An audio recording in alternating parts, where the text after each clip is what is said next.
Seorang wanita pemandu karaoke Lutfi Erviana tewas dengan luka lebam di sekujur tubuh usai dianiaya kekasihnya. Video aksi kekerasan itu terekam CCTV sebelum korban meninggal dunia. Erviana adalah pemandu karaoke di Jalur Pantura, Kabupaten Batang, Jawa Tengah. Di malam sebelum meninggal dunia, wanita yang punya nama panggung Sofi itu bertengkar dengan kekasihnya. Pelaku terekam mengancam Sofi dengan sebilah parang. Keduanya juga terlihat saling pukul. Korban sempat menempeleng pelaku dan mengancam akan memukul pelaku menggunakan botol minuman keras yang diambil dari meja. Dan dibalas pelaku dengan memukul wajah korban. Korban sempat mendapatkan perawatan medis di Rumah Sakit Umum Daerah Kalisari Batang. Namun setelah 3 jam menjalani perawatan medis, nyawanya tak dapat diselamatkan.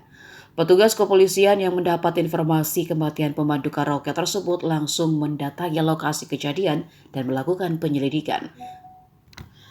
Dari hasil olah tempat kejadian perkara dan identifikasi rekaman CCTV, akhirnya petugas berhasil mengidentifikasi terduga pelaku penganiayaan tersebut. Tak lama kemudian pelaku yang bernama Aris langsung ditangkap. Jenazah korban disambut dengan isak tangis keluarga begitu tiba di rumah duka. Diketahui korban merupakan tulang punggung keluarga dan mempunyai seorang anak yang masih kecil.